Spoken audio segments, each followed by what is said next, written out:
Hello all. Welcome to the second day of our 20th National Mural Symposium. We're gonna wait a couple of minutes as guests or participants join. Please, as you join, it would be great if you can share your name, where you're joining us from. You're an artist, arts administrator, what your connection to mural art is. That would be much appreciated. Is this live right now? Yes. Yes. Sorry, I'm not in the Zoom game, but it was We are live. Yeah, it's all good.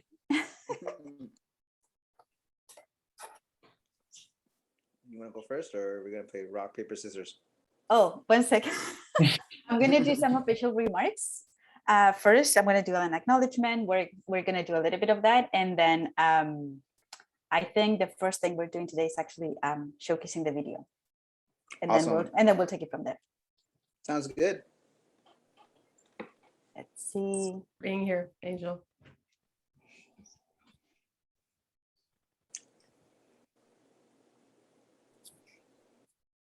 I can see more and more people joining, so yep, it's going Cool. well.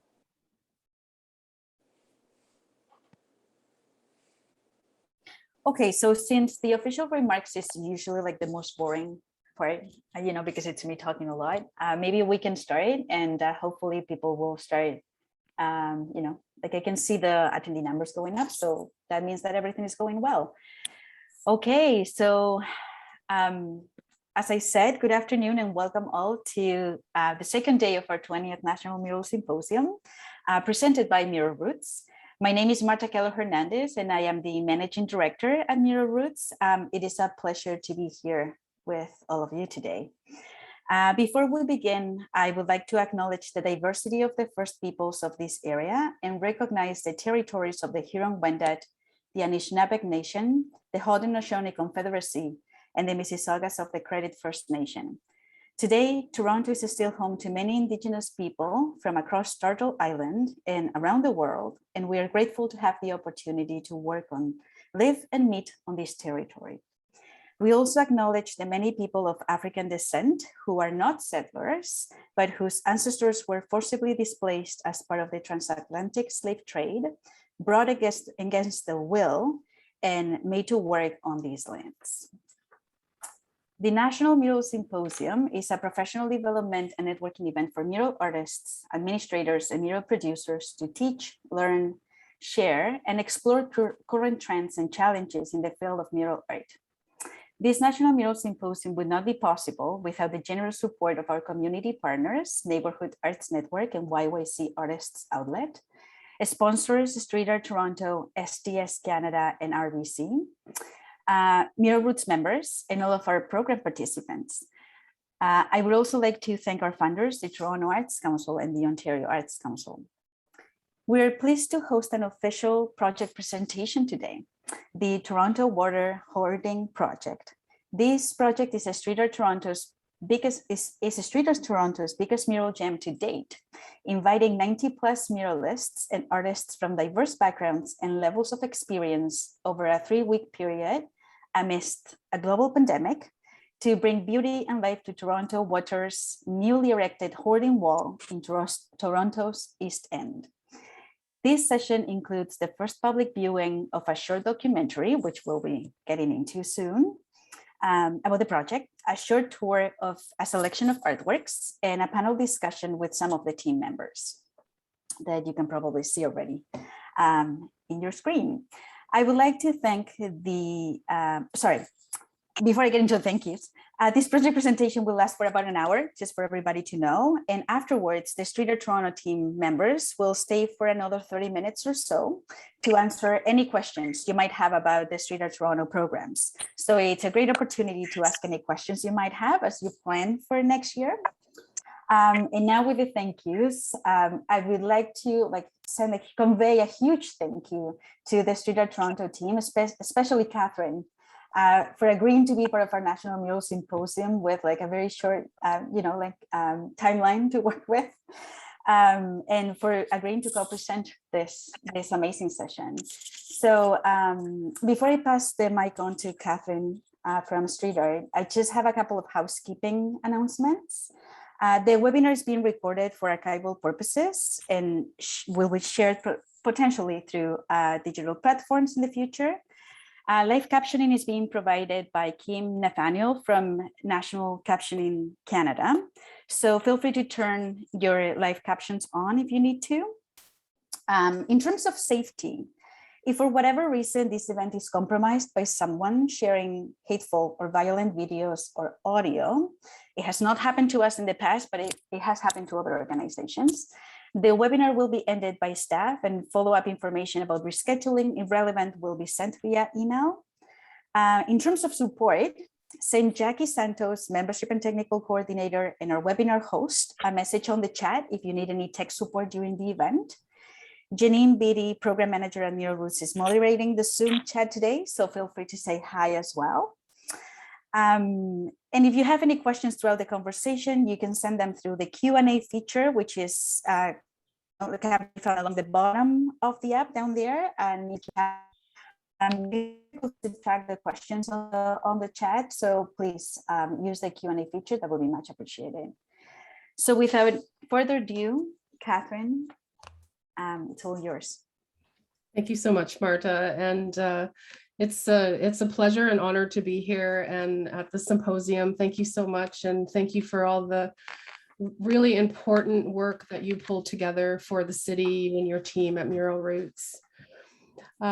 We wanted to take a moment on behalf of Street Art Toronto, and I'm sure many other past and present City of Toronto staff and everybody at Mural Roots, Marta, to acknowledge the recent passing of Robert Watson and extend our sincere condolences to Rob's family, his friends and colleagues. Many of you may know Rob from his time as a member of Mural Roots Board of Directors.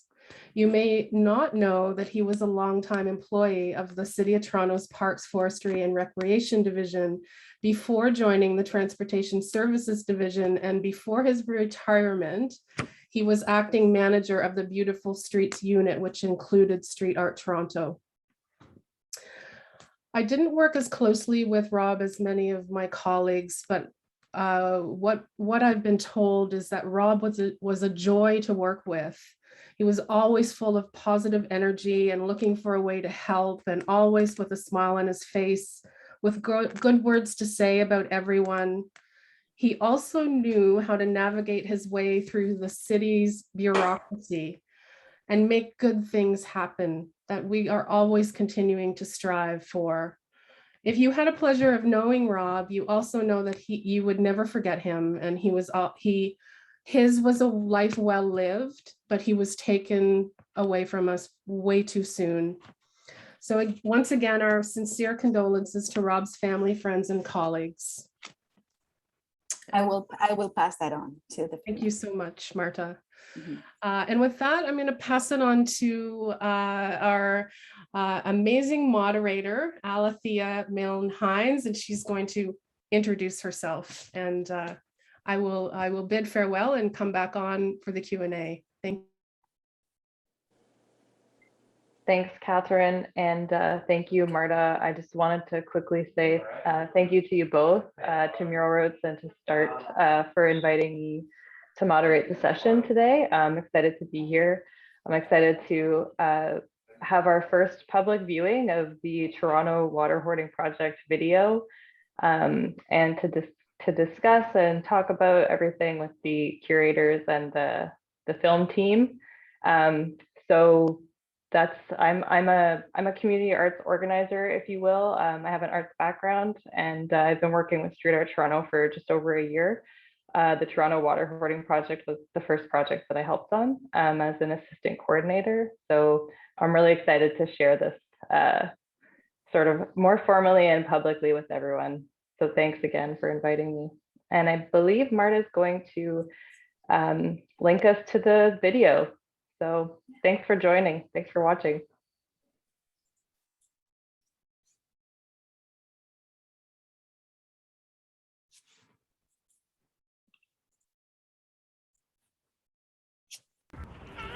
So we're at the water hoarding mural project that was put on by the City of Toronto this summer. It allowed me to stop thinking about the news, the media, and other stuff that went on in 2020. So it made me focus on, okay, how can I make this fun together with the city?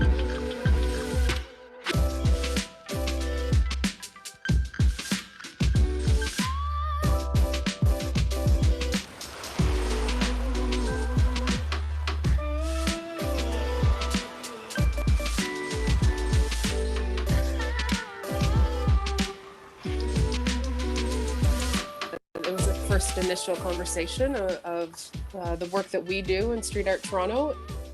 We knew that Toronto Water was doing this work in the city, cleaning up our waterways project. They've erected a hoarding wall around the site. We knew that the hoarding was going to be up probably a couple of years, and we really wanted to invest in the artwork and the artists. It helps bring communities together. It really adds a sense of belonging. Residents are always proud when a new piece of art is in their neighborhood to really represent the community. It gives us a clear sense of what needed to be done in order to proactively combat some of the graffiti vandalism. It was going to be a big site to tackle.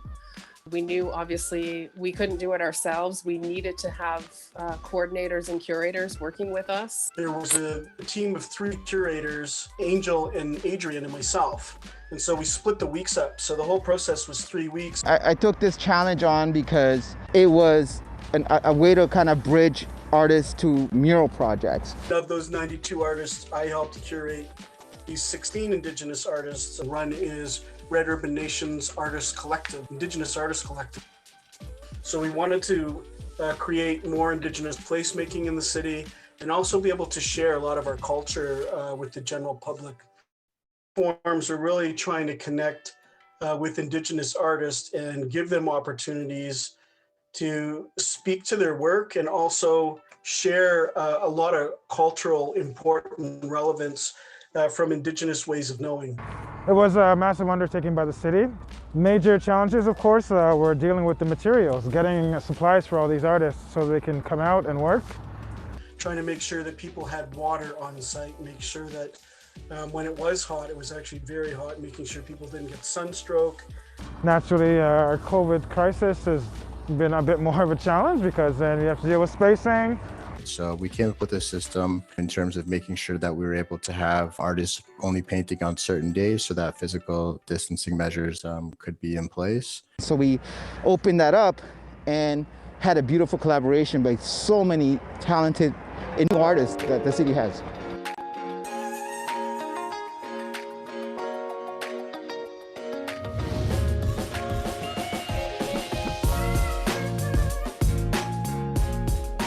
Hey, I'm Julie. Hi, my name is Gazla Raskar. My name's Nick Sweetman. What's up, guys? I'm Blaze. Hi, I'm Alethea. And my name is Yasna Mersa. My name is Angela Aula, and I come from Palm Beach, Nunavut. I'm an Inuit artist. Hi, I'm Cedar Eve. I'm a First Nations artist. I'm Ojibwe from Manitoulin Island.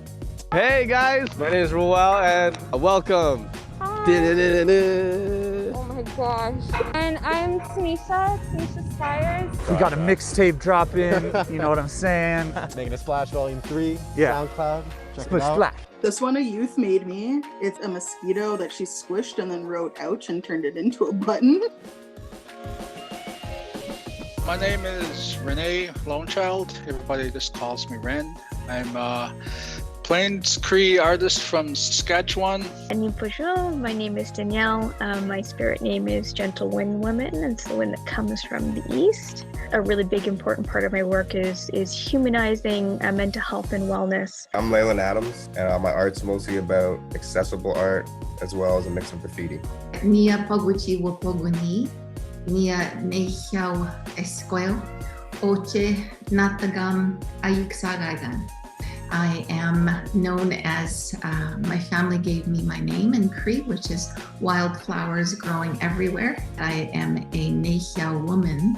We consider ourselves the 4-bodied people. So we center ourselves with the 4 directions, the 4 stages of life, our 4 sacred medicines. So we call ourselves the Mehiawak. Just seeing the new murals go up every day by all the different artists was just an extraordinary time. It's like always interesting to see the like different concepts that people come up with, because when I think of water, I think bubbles or just like seaweed. Other people think underwater creature. Other people think Neptune. I painted a giant mechanical octopus.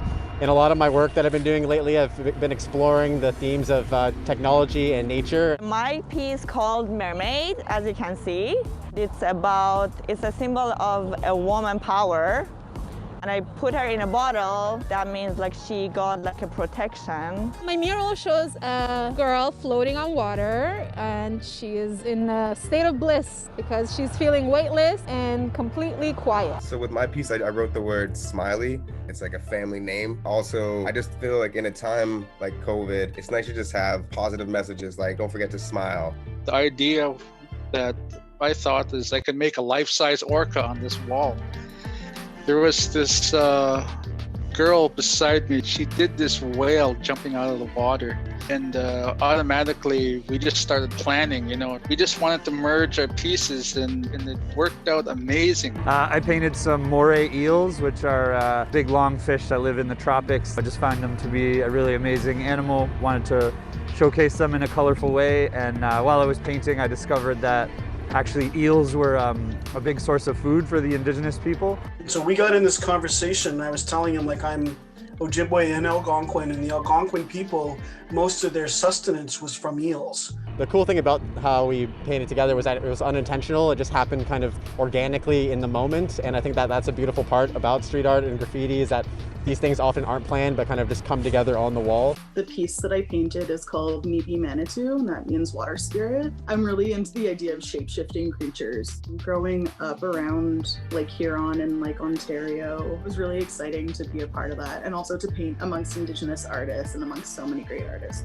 This represents community. This represents rising above the challenge. Art is one of the easiest ways to connect to people and bring people together. I automatically thought of Sedna, the sea goddess. She brings animals and hunters and takes care of other sea mammals.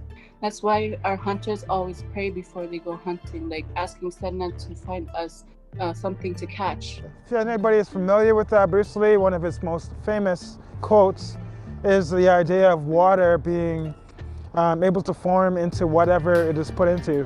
So essentially what it means is to adapt. The title that I kind of had in my head when I was designing the mural that I was going to do was carry the water, carry community. A lot of times in Western medicine, we look at, we treat mental illness or injury sort of when it happens. But we forget that, that water and food is medicine. Behind me here is my piece. You might notice where it's like a whole bunch of flashes coming out of my pieces. Most people recognize me for that, or just my own characters.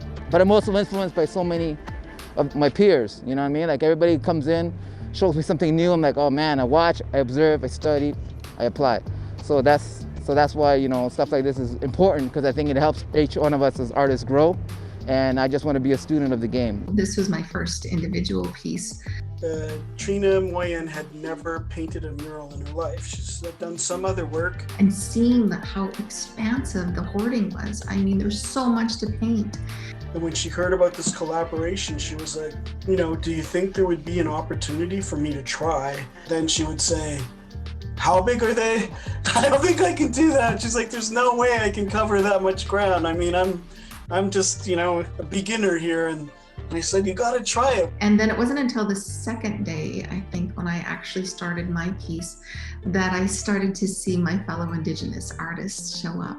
And it was so nice to see them and to see that we were all working together to express Indigenous history, Indigenous worldview, Indigenous, ideologies about who we are in Toronto and our relationship with water. So that was really lovely. My piece is actually the great underwater lynx that's called Mishupiju, and really speaking to our responsibility around the water, because that's what that creature's for, is a protector of the water and to remind human beings that we have a reciprocal relationship with water, and we've forgotten it. Harriet Tubman. Right now, a lot of different nations still are alive because of her. I did the abstract as her backup, just to give Harriet Tubman more power. Painting somebody that represents the climax and climate that we're in right now, I feel like has to do with our environment. Our entire world is unfortunately decaying because our actions, including ourselves. So documenting Black Lives Matter, and if someone had the opportunity to document COVID, I think would be important for anything that's happening in the city or around the world right now, because that's what we're in as people who are made up of water. For me, I grew up on the water. It's also a source of reflection. You know, 2020 has kind of turned out to be the perfect year to take a look back, see what we've been up to, see how we can change, what's working, what's not, and where can we go from here. I think COVID's affected everyone differently, and I think it's been hard for everybody. I think I can speak for probably a lot of people when I say it was so good to just get out and paint and see everybody. These artists, it's my community. A lot of them are my friends, and I haven't seen them in forever. And that moment when you see someone from afar and you're just like, yo, what up? I think that was the dopest part of it, to see us all thriving together. We're all just out here doing the same stuff. There are only so many green spaces in the city. So that project has invited thousands of people at this point. In the time that I was there, I love that type of engagement where people who are so inspired to see these pieces, and children, people walking their dogs. It's kind of one of the reasons why I still do murals, is seeing that community impact. And so when we're adding to that landscape, that environment, we're giving them a little bit more to see, more to enjoy. And I think that increases our quality of life. Art has this great capacity for generosity and healing, and so just being involved in something and being supported by street art and the curators that were brought in, it helps facilitate that, helps create that space for that to happen. It's giving back to the community, it's giving back to the artists, it's giving back to just hope, hey, we coexisted, nothing happened, everybody followed the rules, man, and we had fun with it, and I think that's important, especially in these times. Who doesn't want to have an opportunity to create? It makes you feel sustained in your career. It makes you have some form of validation that you are an artist. It's a win-win for everybody. The city gets to have walls that are blank filled with art. Our homes are filled with art. Why wouldn't we want our environment to be filled with it too? It adds a beauty that is irreplaceable and a human touch. We're hoping to do a lot more with of this type of nature. So being able to beautify them, use this as an example of what can be achieved is incredible. So thank you for the opportunity. I say that street art creates those opportunities for our community members. So great, miigwech, and thank you to Street Art of Toronto. Thank you to Street Art Toronto. Shout out to Street Art Toronto for making this all happen. Bringing us together and getting us to make this beautiful city even more beautiful. Thank you so much. I'm saying thank you to Red Urban Nation Artists Collective and our amazing leader, Joel White Duck Ringette. Shout out to Joel for inviting me to be a part of it and taking care of me that week. It was really special. Peace. It would not have been as amazing as it was without you. It's so much appreciated, and I'm so grateful. So, miigwech, thank you so much for that. Big shout out to Angel. Angel is awesome. Shout outs to Cruise One. Cruz, Adrian Hale. Finally, shout out to all the artists that were on this project. It was amazing to work with you, and thank you so much for everything you do to make our city so beautiful and exciting, and continuing to share your stories and your talent. Thank you so much. Other than that, it's mad love, baby. It's mad love, all right? That's all it is. Big ups, peace.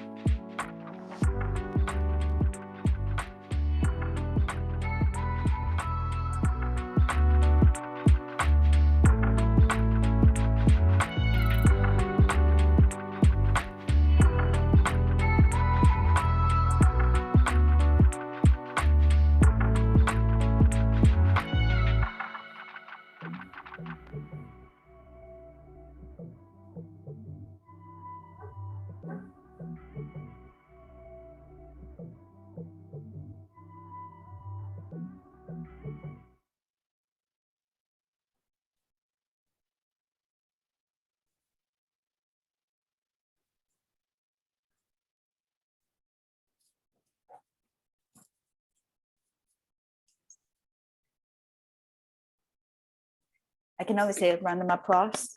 If we were all in person, we would be like, yay. Althea, do you want to take it from here? I will take it from here. Thank I'll you. disappear. That was awesome. I'm so excited that we got to share that. It kind of feels like a finally moment after creating the video with Dustin and Flips and getting all the interviews together throughout the pandemic and different stages of COVID public health regulations and everything. So to be here and to be able to share it and to see people just even in the chat quickly, I can see some people saying thanks and congrats. So it's really, really wonderful. So yeah, congrats to everyone that's here. And especially a shout out to the artists who were on the project who, made the wall happen. So I guess we will jump right into the chat since we're on time right now, which is great. I'm just going to start a little broadcast here, and I have a PowerPoint just to back up our chat today. So I'll get that going here. So yeah, thanks again to Mural Roads and to StreetARToronto for inviting me to moderate this panel. I have a few questions for our curators and the filmmakers. And can everyone see my screen okay? I need some verbal confirmation. Yep, it's good. Awesome, all right. So the photos in the PowerPoint, just a shout out to Elsa Hashemi, who took all of the photos on this project that I have. So these are her photographs, and I have her Instagram handle there, as well as the artist shout outs too. So many great artists on this. So today we will be discussing with the panelists. We have our co-curators who we shouted out in the video, but I will mention again, Joel White Duck Ringett, Adrian Hales, and Angel Cruz One, as well as our assistant coordinator from the project and artist Leyland Adams, and our videographer Dustin Traballo, and then our video co-coordinator Flips, who is also a muralist. So we'll be chatting today, and we'll be starting off with you, Joel, if that's all right. So my first question, and these are just a few questions in a row here, but yeah, my first question was just that tell us a little bit about your background and what you do here in the city. Sure. Hi.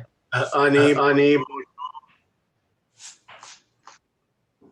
Getting some major back here. My name is Joel White Duck Ring. In this project, I was curating artists, and really I just myself as a curatorist. I founded a group, Run Revitalization Collective, and there's just I don't know. I can't take really the responsibility. I just want to say that I'm actually a chef by trade, and I have this little.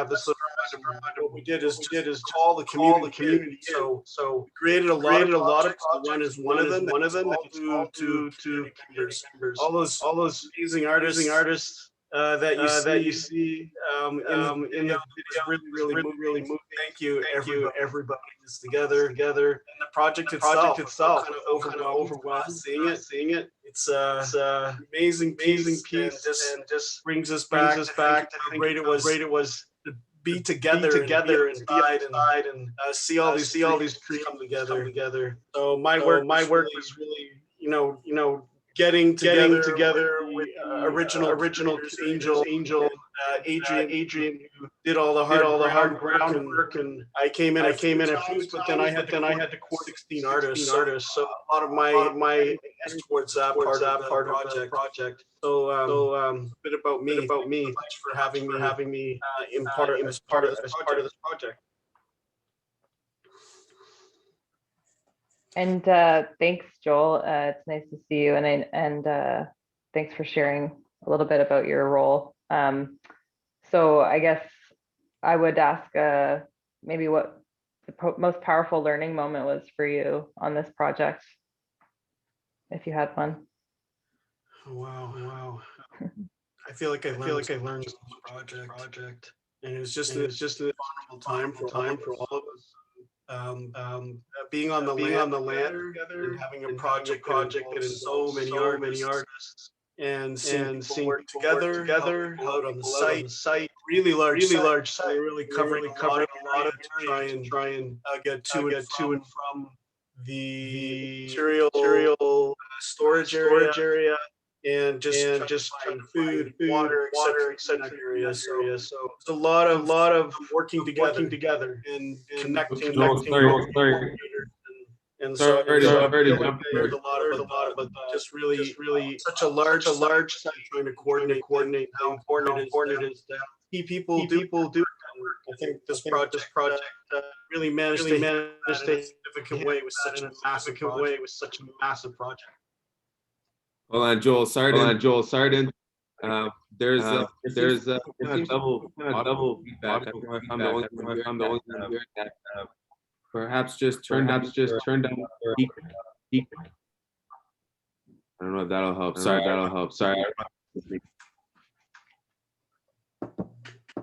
How about now? I'm wondering if it has to do with me not being on mute, but I can't really ask questions while I can mute myself while you answer and then come back and jump back and forth. So sorry about that, everybody. Thank you, Joel, and thanks for jumping in, Flips. So I'll just ask my next question. I'll mute myself so that you can answer, and hopefully there's no feedback. So you talked about Red Urban Nation Collective in as well as, you know, watching and witnessing the artists sharing Indigenous ways of knowing with each other on the wall. If you had to maybe identify some hopes, goals, or Red Urban Nation Collective, as well as the city's Indigenous artist community, in terms of public art as well as graffiti and murals, what would those be? Hopes for sure. Hopes for sure is to continue to grow, run in really collaborative and help them and help platform themselves to collectives are really difficult and challenging to coordinate, especially under none of us have seen each other actually since this project. So we've worked on a number of projects that would be specific artists on one project, and at least on this one, 16 of us were, you know, interacting. Not all 16 of us were pretty close, interacting. So hopes and goals and aspirations for Run is continue to grow and just have the artists be able to essentially, you know, coordinate all the things to keep the collective going. Writing grants, fundraising, getting an actual location. Run doesn't have a location. All the stuff is stored on my property here, and it'd be great to be able to do those things. But today, what I saw in the video, I just really hope I can express that. Seeing the artists speak about their culture and specifically a number of them spoke some of their own language, and that is just so moving to see that in one place take place here in the city. That's what I hope to see. The more our community comes together, the more we can support each other and share. That's what I hope to see. The more our community comes together, the more we can support each other and share and what our culture is and how much about knowledge has to come back and what our culture is and how much into our everyday knowledge has to come back and work better together into our everyday lives and take care of the land, better together as a community. So I take care of the land as Run grows. So I hope that as Run grows, make opportunities for all the artists that are around us.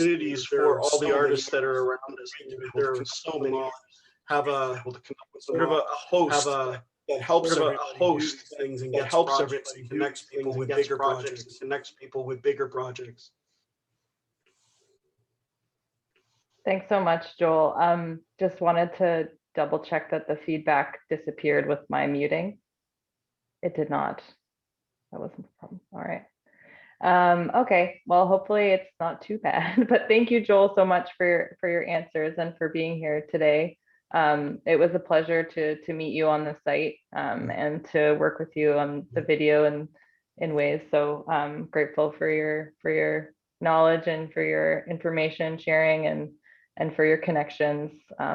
It's been a pleasure, and we will go to Adrian. Hi, Adrian. Have some questions for you too. Nice to see you. Am I echoing? No, I'm echoing. No, I'm echoing. I'm wondering why that is. Is there a way to mute everybody? Is there a way to mute everybody? That's a good idea. That's how you do it, because then it doesn't go. That's how you do it, because then it doesn't Is go. everyone, if everyone can mute themselves in the webinar, that would be wonderful. Hello? Hello? Ah, it's better. Ah, it's better. Is that better? I think so. Awesome. I think so. Sorry, right, well, sorry to jump in, Sorry, guys. no, Sorry to problem. jump in, guys. No, it's not good. No, it's not good. Alethea, can you stop the screen sharing? Can you stop the screen sharing? Let's see if that works. Hello? Yeah. Hello? Can you hear me? Yep. And now we can hear you okay. Okay, perfect. Okay. Yeah, so it was the screen sharing. Okay, good. We Okay. figured it out. There we go. Get rid of the presentation entirely. Of course. That's funny. Well, I have the questions on cue cards as well as backup, so All right, we perfect. can just do it this way. Do it live. Okay. So yeah, I guess just if you want to jump in and tell us a little bit about your background and your past mural experience, that would be awesome. Sure. My name is Adrian Hales. I'm a local muralist. I've been doing it for just over 10 years now. Got murals across the city, do really big pieces.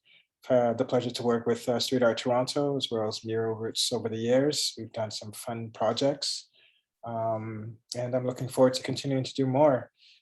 This is the first time I've actually had to work with such a big ensemble of artists and talents. It was an incredible experience.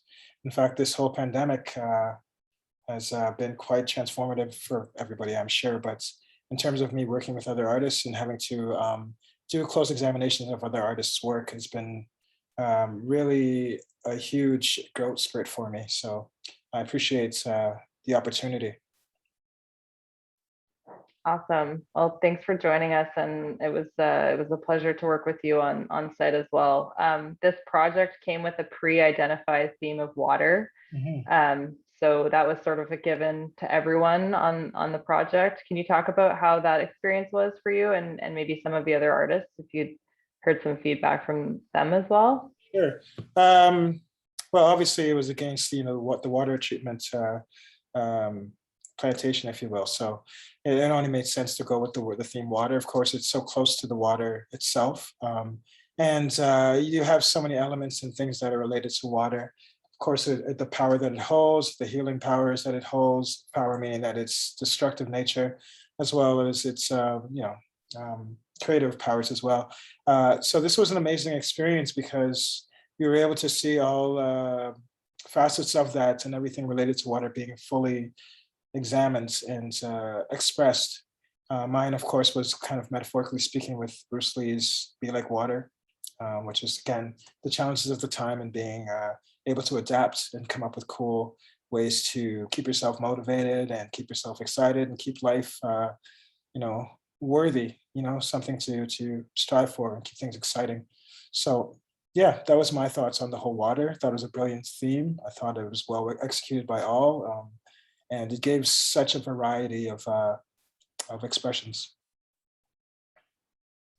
It definitely did. Thanks for that.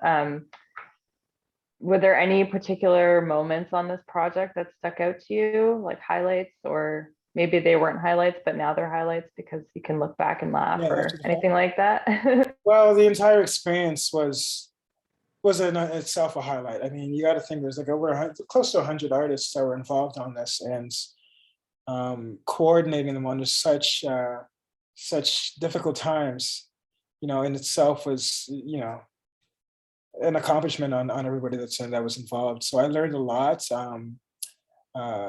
just growing and managing it. I think the administrative part of it, as I was a part of #Gallery at the time, and we were dealing with paying everybody and managing the various e-transfers that need to be managed.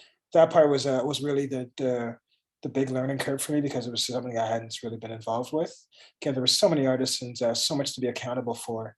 Happily, everything worked out well, and everybody was happy with the end results. And look forward to doing more work like this. That segues nicely into my next question, which is what other kinds of projects do you currently have going on, or are you dreaming about? Oh man, right now I'm doing it's my winter work, so I'm doing some graphic work with Google, and I'm doing a series of children's books. They're social justice inspired books for kids of the age of like 10 to 15. Doing all the illustrations for it. I'm working with this great lady by the name of Natasha. She's kind of the foremost Black historian in Canada. So I'm learning a lot about Black history, how that relates to Canadian history, and being able to do this illustrative book to kind of make that connection, and representation is so important. So that's what I'm focusing on right now. It's due at the end of February. So there's 4 books. We're going hard at it. That's awesome. Thanks for sharing, and cool to hear what you're up to. Oh, my pleasure. Thank you for having me. Yeah, thanks.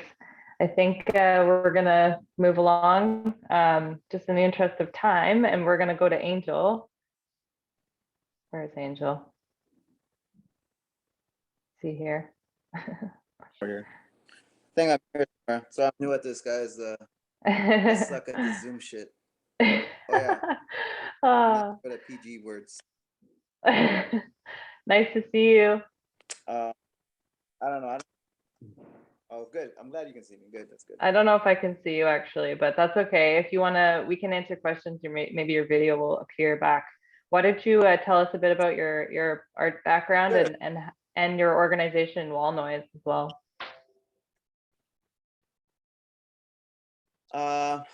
Well, just let me start off by just saying, it's good to see everybody. I'm glad to see that everyone's doing well, and this little project came together to this type of how you guys are introducing it and showcasing it. It's really cool. It's a lot. I like to see a lot of the stuff, the feedback give a lot, especially the artists.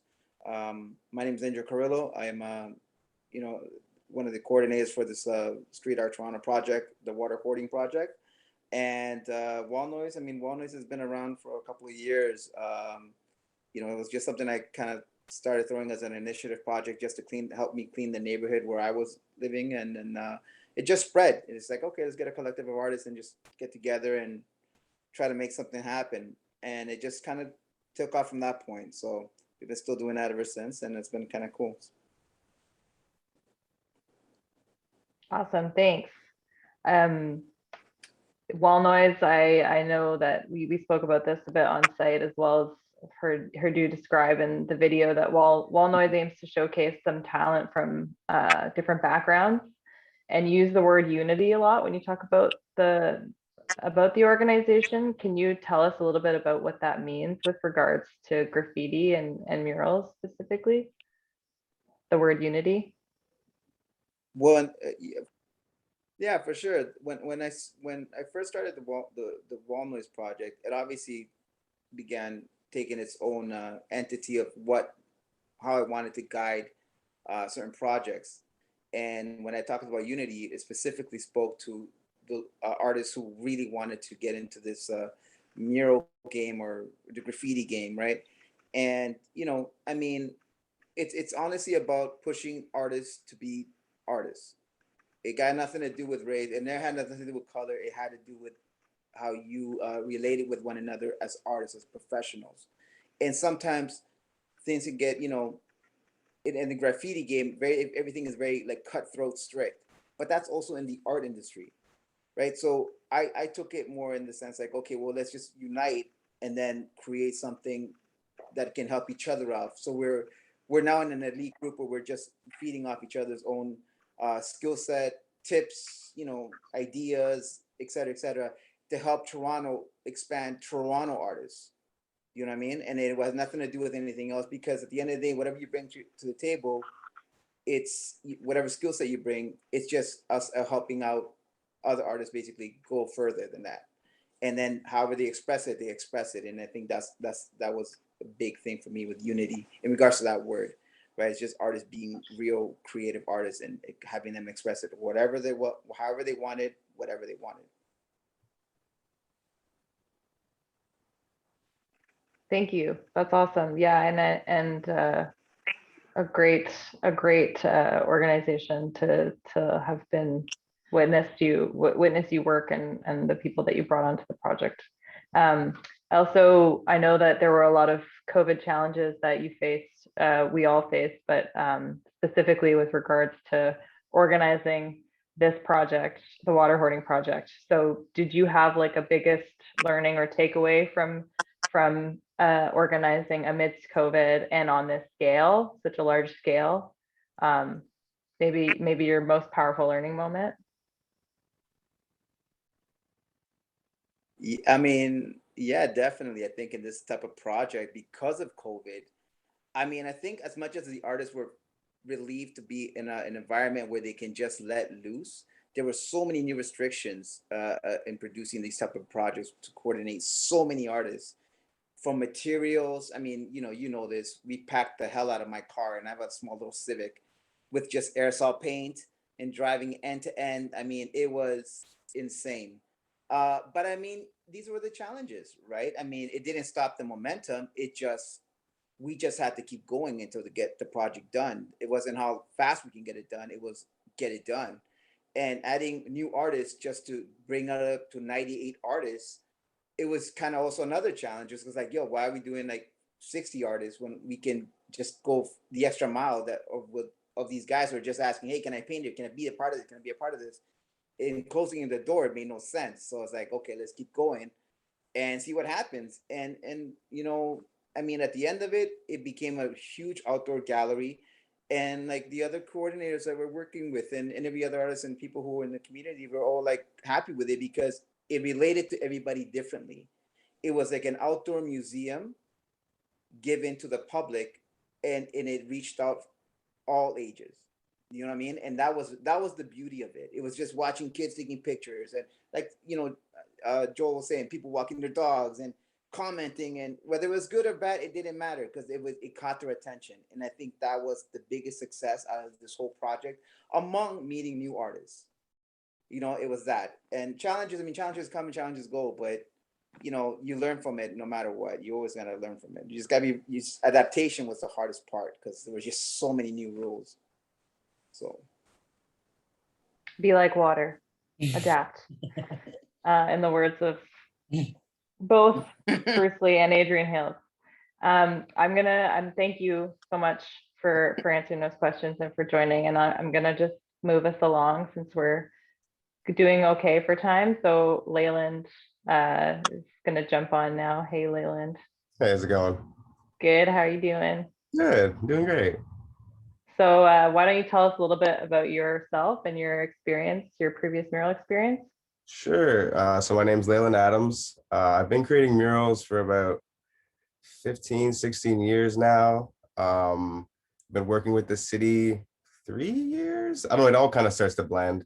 But my role with the city has been co-curating, facilitating, just being an overall just like go get the job done kind of guy. I help to bring supplies. I don't know, I've done a lot with this community and it means a lot to me. So yeah, just I guess my background is also originally was graffiti. That's where I kind of got involved with murals, and then it's transitioned more with working with CNIB, so the Canadian National Institute for the Blind, trying to create more accessible art and really just empowering Torontonians and just artists in general. So yeah, that's who I am.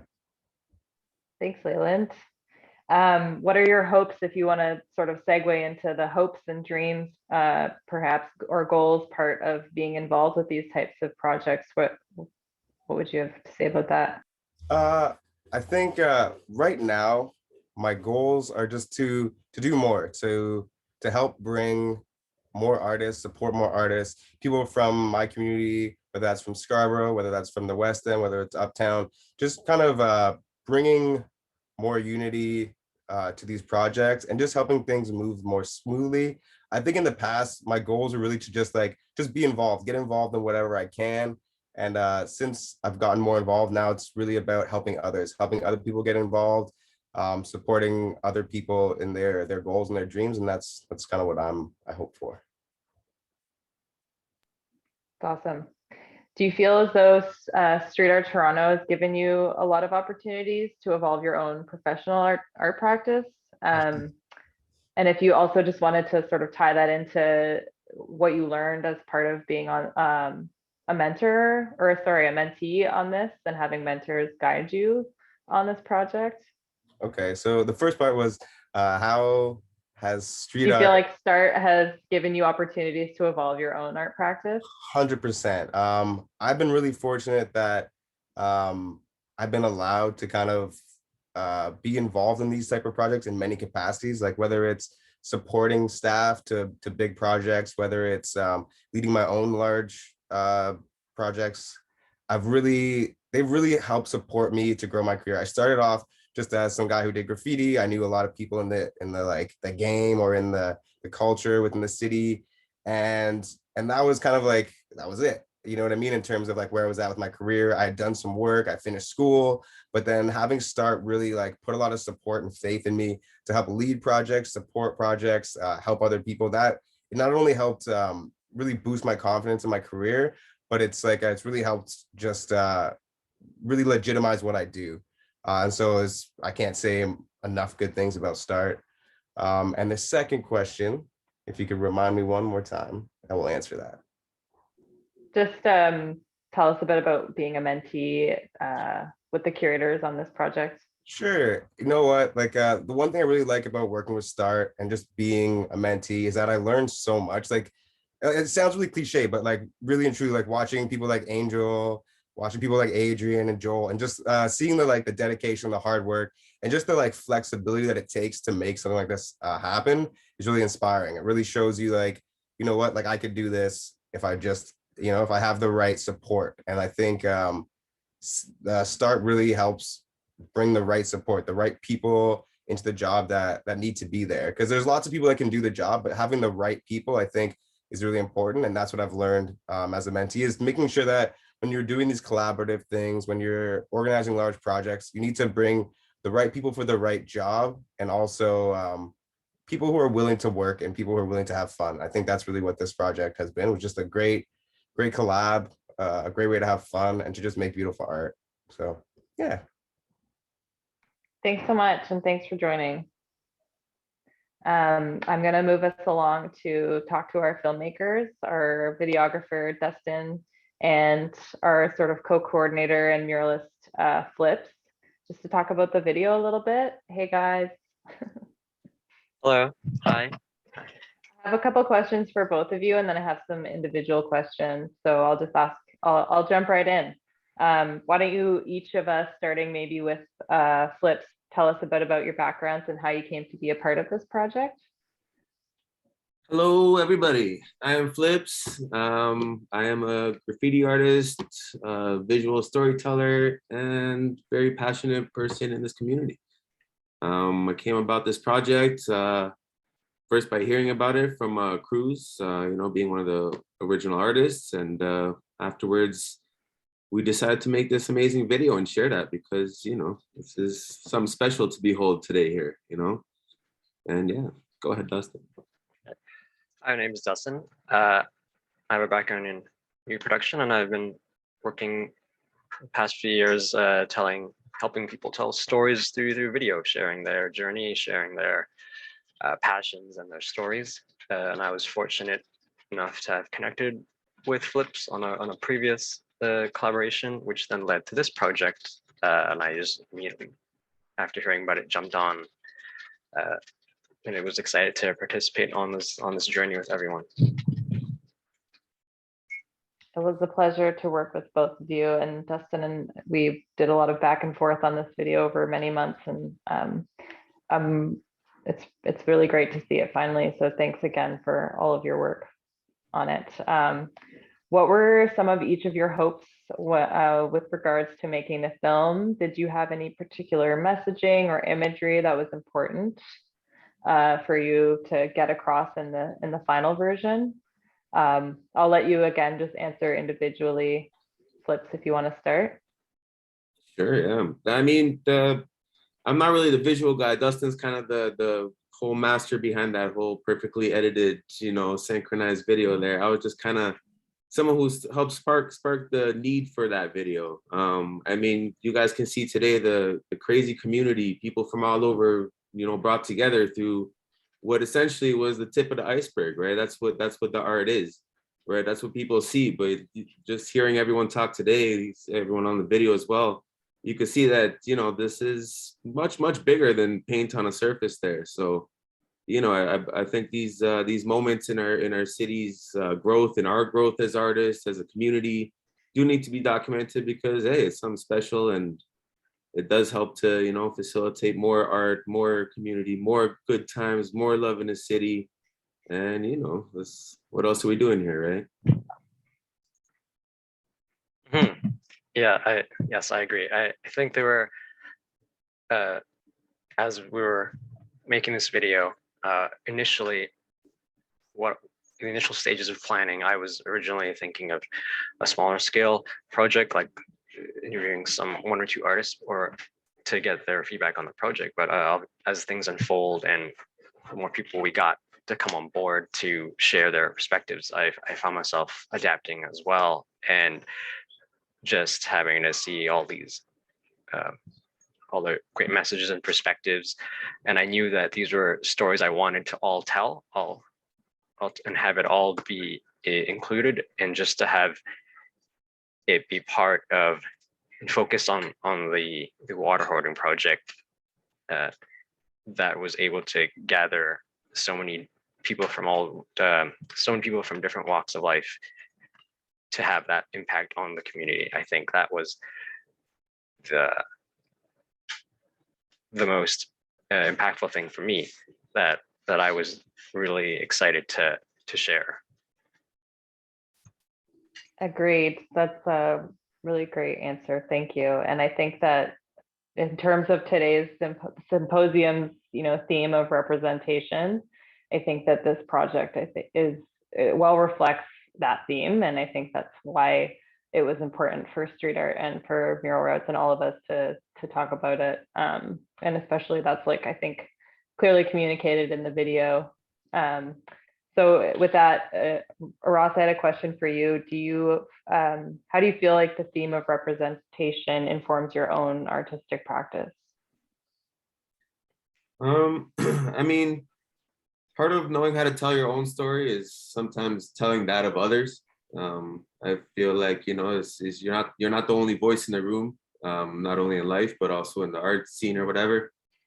Just seeing it, reflected, right? Seeing, somebody who's so, who's doing exactly what you want to do, right? Them shining helps you in turn shine, right? It, it kind of checks the box that you're doing this whole life thing right, For sure, thank you. And I was going to ask Dustin specifically with, coordinating, but also filming. What was it like adapting to all of the COVID changes throughout the filming process? Oh, there's, yeah, so definitely. so many different styles. Like we were on site and then we were in our home. So what was that like? Yes, yeah, there are definitely a lot of things to have to consider and take in, especially with around that time, I believe there was a lot of changing protocols and rules. So, and not only that, but I also wanted to make sure that people were reached out to, those who got back to us. I wanted to check what their comfortability level was, and having to follow mass protocols and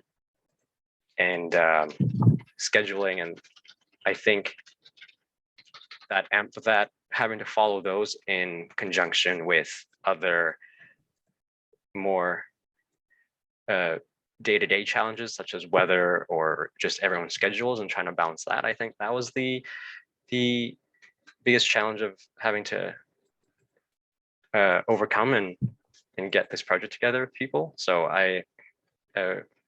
big thanks for everyone that actually participated and took the time to come down and have a chat with me, and especially those who came out in the cold when it was, double. Yes. We may have painted in the summer, but we did the shooting in the winter, and that was rough.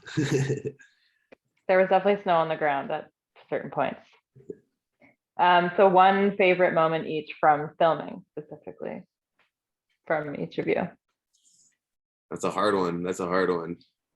I think it was that one day where we had just scheduled everyone at the wall. There's a whole bunch of people who were comfortable, and it was just back-to-back interviews. Just seeing faces amongst the closures was, the much needed bit of refreshing there. But yeah, it's good times. Everyone being cold together, but still fired up from the art, from the project. It was a good dynamic to see there. Yes, my frozen toes. Yeah. But yeah, I think for me, that was definitely one of my favorite moments. But I think if I had to narrow that down, a favorite moment really for me was just hearing everyone's insight and perspective. Over the duration of this project, I definitely can say that I've learned a lot about people's passions, people's why, people's culture, history. And I think that that's definitely was worth so much to me as just as a person, just to get that experience. And I think these are the moments like this that you can't really make up, like the timing of everything, the video, what the artists did for the community, and how each artist were able to, as Angel mentioned earlier, learn and build from each other. I think these are real stories that need to be told, and you can't make up stories like this. Thank you both. Agreed. Yeah, snaps. The hand warmers were clutch for sure. Dollar store hand warmers, very important, and coffee. Well, thanks. Thanks for joining, everyone. Joel, if you don't mind, just because we had some feedback issues, I was wondering if you wouldn't mind just going over one of the questions again quickly before we move to the start Q&A. So I think specifically, did you want to jump in there?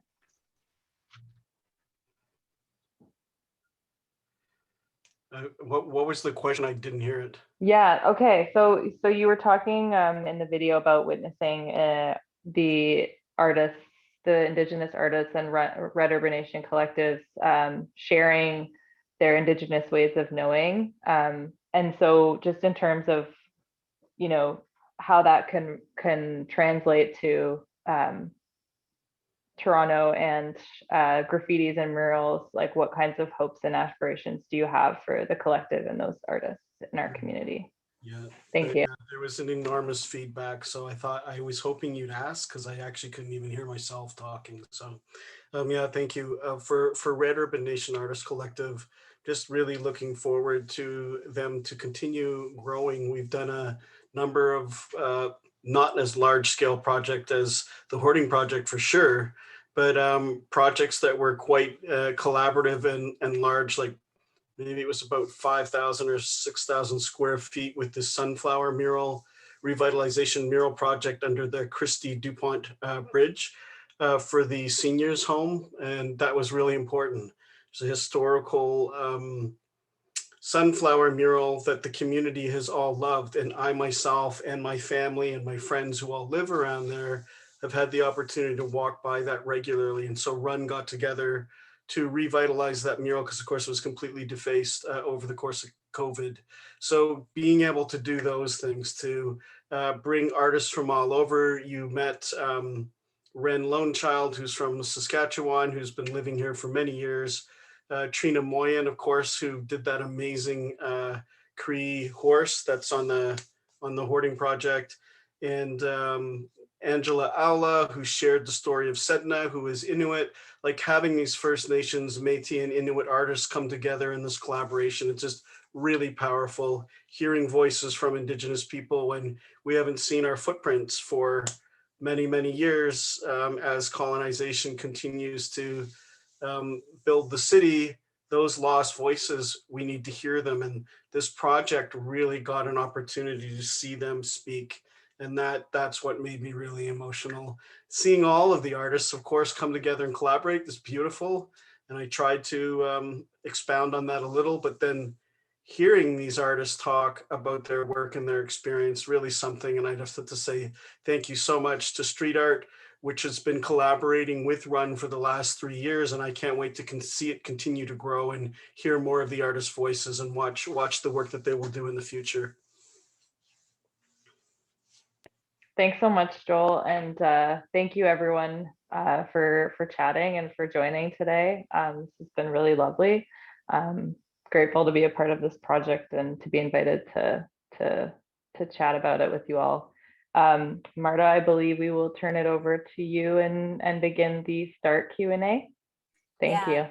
Thank you so much, every one of you. I know it was a short notice, so we truly appreciate that you made the time to be here with us today.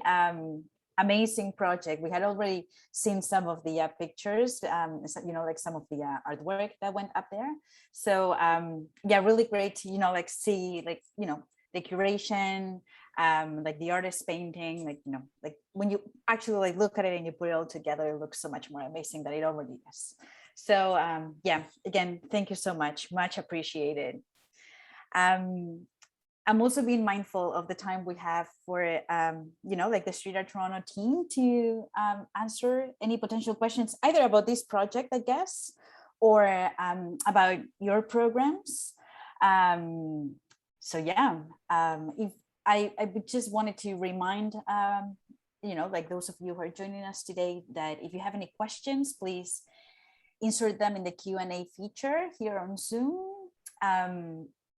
And yeah, we'll be happy to, I'll be happy to pass them on to Catherine, Michael, Jason, and Carolyn. Like the 4 of them are joining us today. I was going to say for the speakers, like the previous speakers for the project, if you guys want to stick around, that's great. If not, like all you need to do really is like turn the audio and the camera off, but you're more than welcome to stay if you want. Like we would love to have you too. And you're more than welcome to ask questions if you have any.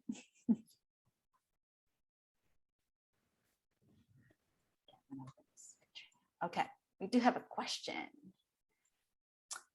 Great question. Where can the project video be viewed publicly? That's a great question. That's like the first question that had to come. I don't know if the Street Art Toronto team is going to answer that, or maybe Flips or Destin. Sure, I'm happy to jump on as part of Street Art Toronto and just wanting to, on behalf of our full team, to give our gratitude to everybody that was on the session today, and Alethea for your great leadership today and doing the panel for us. And we're super excited over the video. I just also wanted to acknowledge the hard work that Dustin and Flips did. And I was actually laughing when my screen was off, but just hearing a couple of the questions and thinking about, during COVID times when, how long the video took to produce and talking about, how many rules and regulations had changed and how they were so flexible of just, going to the site as we hear on a freezing cold day, and also, dealing with multiple schedules of artists and some canceling and having to change their dates, but they did it with such ease and grace.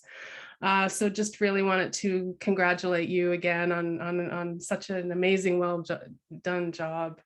And we are super excited to share the video as we just have to get a couple of things passed in order to get it up on our City of Toronto site, which we are working on now, and it's looking really good. We just want to make sure that it's 100% accessible for everybody, so we're working on that, and as soon as we get that up, we will be putting that out on social media for people to see.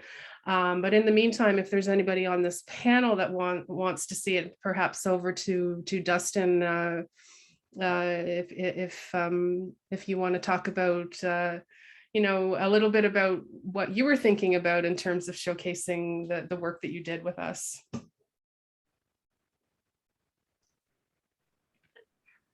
Yes, I think I was also thinking potentially we could have a couple ideas we were having had in mind was not only to share it on our street art social media sites, but I know we discussed an idea about having it again presented somewhere actually on a wall too, maybe at one point. We could go over that, but I definitely know that there will also be shared on social media as well. Thank you. Great, thanks for that. We have another question. Are there any plans to do more public museum projects like this again in the near future? Like public museum, air quotes. Yeah, I guess that's a question for street art. Anybody wants to take that on?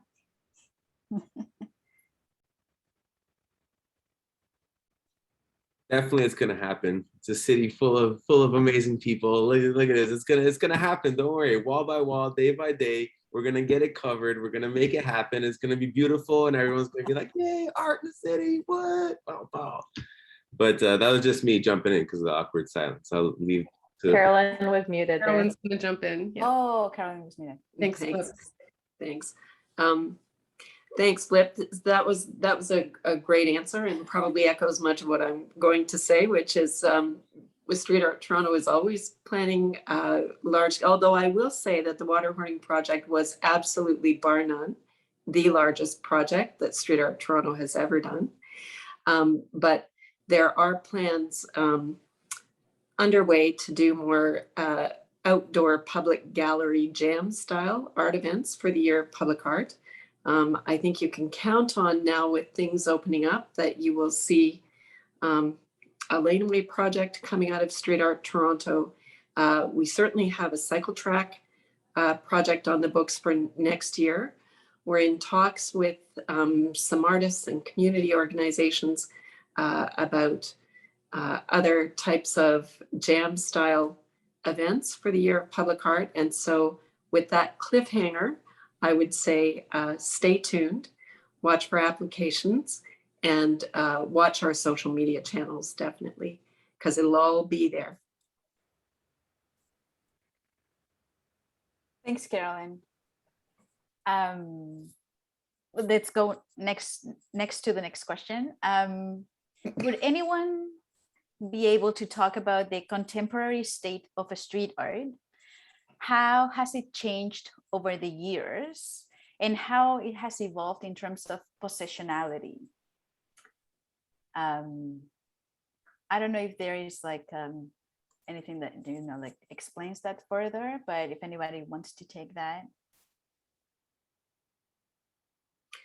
I think any one of us on the team could certainly jump in from a Street Art Toronto perspective, but I wonder if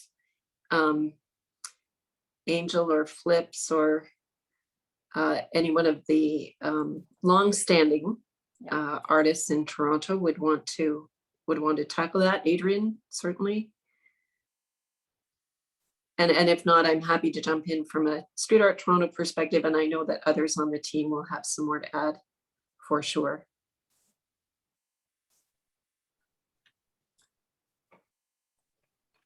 Hearing none, I'll jump in, at least from a Street Art Toronto perspective. So as some on the, what's that?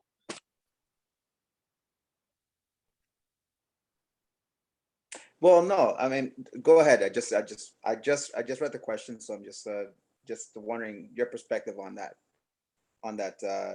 contemporary street art and how it's changed over the years. Oh, sure. Angel, as I said, I'm happy to jump in only from a Street Art Toronto perspective. I really would be loath to comment broadly on it, but certainly from a Street Art Toronto perspective, we've been around since 2012. There were others on the team who predate Michael, Jason, Catherine, and myself, and Randy McLean, our manager. So there were other people who were part of the team initially. You know, the genesis of the Street Art Toronto project was bringing street artists, graffiti artists, together with community members, together with public servants, together with counselors, you know, folks that don't generally come together to have a conversation about how to get art on the streets and how to manage graffiti, what was then referred to as graffiti vandalism. And I would say that since then, since Street Art Toronto has been around, listening to artists, we now have more than 1,000 artworks throughout the entire city of Toronto. We have seen artists go through our career ladder for artists, starting with, you know, smaller scale canvases like garage doors and traffic signal boxes, and working their way right up to monumental scale projects and international commissions. And we have had artists tell us that that would not have happened without Street Art Toronto. And so I would say, at least from our perspective, or from my perspective, that the street art scene in Toronto has blossomed over the last decade and become really an ecosystem unto itself that is supportive of each other, committed to mentorship, committed to fostering the next generation of street, mural, and graffiti artists, and also really taking to heart values that build the kind of city that I think any of the people I've encountered in the street, mural, and graffiti art community want to live in. So building that kind of city. And that kind of city is really rooted in values of diversity, of inclusion, of equity, of creating public space that fosters a sense of belonging among all. So from my perspective, those are the kinds of, that's the kind of evolution I guess I have seen in the contemporary street art scene since we've been around. And with that, I guess I would toss the ball over to any one of other of my colleagues or of the artists who are on the call who might want to speak to that as well. That's well put. I think I'll definitely agree with that. In terms of street art, you know, what we've seen before is almost more of like, you know, it spawns from graffiti, right? So it's the artist, you know, in full control and saying what they want. What I've noticed is the real change is exactly the community sort of aspect, right? It's no longer about the self, it's more about the self amongst and working with, you know, the surroundings, right? So it's kind of like that thing. It's you know, the balance between, are you a product of your environment or is your environment a product of you, right? And the whole sort of shift, I think, is it's more of a community sort of dialogue now. It's more of a community sort of building, right? It's not about one or the other or one person, you know, getting their own art up everywhere, but it's about, you know, creating a better space to not only create for ourselves, but also facilitate that within others and give others the opportunity to speak and, you know, throw up their piece and all that. I think, I don't know. Let me just, oh, sorry, you want to go? Sorry, I was jumping on you. I'm stepping your toes there, Angel. Sorry. I was going to add to what Flips was saying, that, you know, people are always trying to figure out what's the next thing and where art is going, but it's always with the people. What we're doing and how we're thinking as what's going to be reflected in the things that we create, especially in these urban environments, the things that are happening within our daily lives and are impacting us socially, personally, on any level. So it's always going to be reflected in the things that we create and the art that we're creating, especially in public spaces like this. I agree.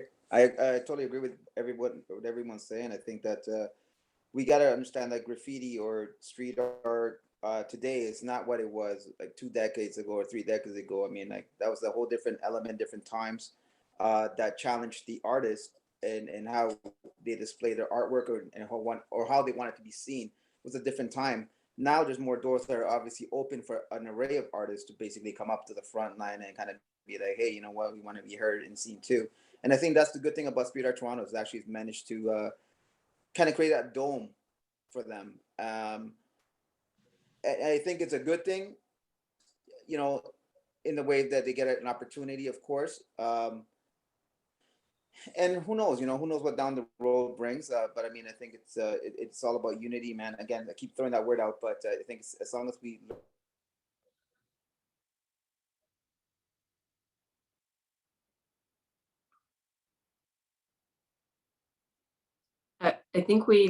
I think your audio dropped, Angel. Yeah, I think he froze. He's frozen. Yeah. He's just thinking. Don't worry, he does that. No, he froze for sure. I was gonna say, having been sort of involved, a bit of like a youthful background watching graffiti artists growing up, and then sort of coming from street art, like being involved with street over the last few year-ish. You know, like the roots of this culture, I think it's important to pay respects and pay homage to that by inviting people who sort of like, especially on this project, like come from that background and integrating those things all together is really important. And I think that the curators on this project did a really good job of that specifically. And I think that that's something that StreetARToronto as an organization as well tries to honor, is respecting, like Adrian or like Angel and Adrian were saying, is that unity and that sense of togetherness, and push if we in our art can reflect that as well as in our principles, then we're doing a good job. So that maybe that's the future, hopefully. Angel, are you back? You want to finish your thought? No. Okay. Well, actually, the next question, like sort of, this is a nice segue. This is a question for the curators.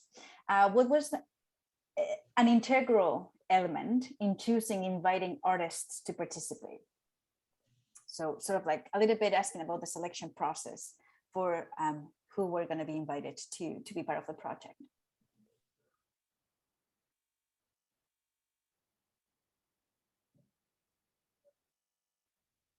I need to say, like, Adrian, you go first. You go first. Like, should I just like put people on the spot? Sure, I'll jump in there. Absolutely. Well, you know, to be honest with you, I kind of got in there. I was invited as things kind of progressed and the numbers became so big that there was another curator that was necessary. And I'm thankful for that. Thank you for the consideration, of course. But it seemed to me that there was so much wall space that it became a point where we were just looking for warm bodies to throw at the wall, which was great. And it gave everybody an opportunity. And again, it just, it kind of really amplified the sense of abundance-ness that was, a sense of abundance that such a massive hoarding provided us with. And you saw how that extended to the community, and it got people who had never worked on this type of platform, as well as the size canvas as well. So it was immensely rewarding to have more than we could actually handle and be able to extend it to beyond our usual borders. Thanks, Adrian. Joel, maybe you want to speak to the selection process of the artists on your end? Sure. What we did is we did a public call out. So we put together a flyer, sent it to every social media that we could in the short time that we had. And that's actually was really beneficial to run because it expanded our collective. So we had a number of new Indigenous artists. We had Mi'kmaq artists that came in. We had, I don't know, I think we got eight new Indigenous artists into our collective that participated on that. So it was a fantastic opportunity for us to engage the community, the larger Indigenous community. So it was really quite successful in terms of that call out, even in that time. A lot of now, and then there was, I mean, it generated a lot of interest too, but some people were too far away. They had gone back to their home communities to be able to come in and work on the project. But it's still, there were enough people, enough artists for us to at least, have 16 artists on the project. Thanks for that. I'm going to ask Angel once more. Can you hear us? Angel, we cannot hear you, so I apologize. I'm also being mindful. We have like 3 minutes left. So there's one more question that asks, like, where did the funding for this project come from? I live in Barrie and would love to get a hoarding project going through our city and public art committee. So I guess that's a question for either Catherine, Carolyn. I'm happy to jump in on that. We had been, because the project was partnered with Toronto Water, Toronto Water had funding for us for the hoarding. And it's interesting what the curators say, that it's true. We visited the site a couple of times, and at one point we thought we were going to do 60 spaces. But then we realized that the whole hoarding, once it was built, it actually spanned a whole other section all the way around the hoarding. And why wouldn't we kind of do the whole part of the piece? So we quickly got together resources to be able to do that. And then StreetARToronto, through our graffiti funding, we're able to provide the supplies. And I think, as Adrian alluded to a little bit earlier, that was also a challenge during COVID, trying to get all of that organized. But with the great help of the team, the curators, Michael Hutchison showing up, and Jason and Carolyn, we all made a part of trying to get all those materials and get them all together. And of course, so many artists helping too. We did organize a pod to be there. So and trying to negotiate that with COVID testing and drop off supplies and masks and everything, we were able to get enough funding to cover that. So I guess for the participant that asked the question, I think just going to your city and seeing if there's any funding. Sometimes they do have some form of funding, or maybe there's a local community organization that might be able to help as well. So I think it's always great to ask, and just putting it out there too, that we have many projects that we have call outs for and applications, but we're always available to speak to anybody that wants to participate or learn a little bit more or become a mentor with us. There is an REOI on the website called the Request for Expression of Interest that you can fill out. And you can always email us too, and any one of us on our team at some point, we'll be able to jump on a call with you. Thanks for that, Catherine. And I think Katie says thank you on the chat as well. I did see that you were sharing your social media handles on the chat. So I would ask, like, like the artists, curators to please do that if you haven't done so already. Some of our participants are interested in following you on social media. I actually answered that question like through the chat saying like, yeah, we'll send an email, but you guys are quicker than I am, of course. So that's great. Please, if you can do that, that would be much appreciated. And we just hit 2:30 p.m. I don't have any other questions here. I don't see Angel, so I can't actually ask him to say a couple of final words. So thank you all again for being here today. Much appreciated. I think everybody knows where to find Street Art Toronto, but it would be wise for me to refer them to your website, Carolyn, Michael, Jason, Catherine. Yeah. So just like, like Google it, you're going to find that website, and then there's an email address there that you can actually like email with any questions. So yeah, like if the questions did not come today, then they might come tomorrow. So the email is right there. Yeah, and again, just like sort of like wrapping up today's session, we have another workshop this afternoon as part of the symposium, but there are only 8 participants who are part of that workshop. So we're sort of like wrapping up with a larger group here today. We have another session scheduled for tomorrow at 1. In this case, in collaboration or co-presented with the NIA Center for the Arts. We're going to be talking about, Black representations in mural art after 2020. So a very pressing conversation and very interesting again. And thanks again to Street Art Toronto for making it happen today. Yeah. Thank you all so much, and bye. Thanks, everyone.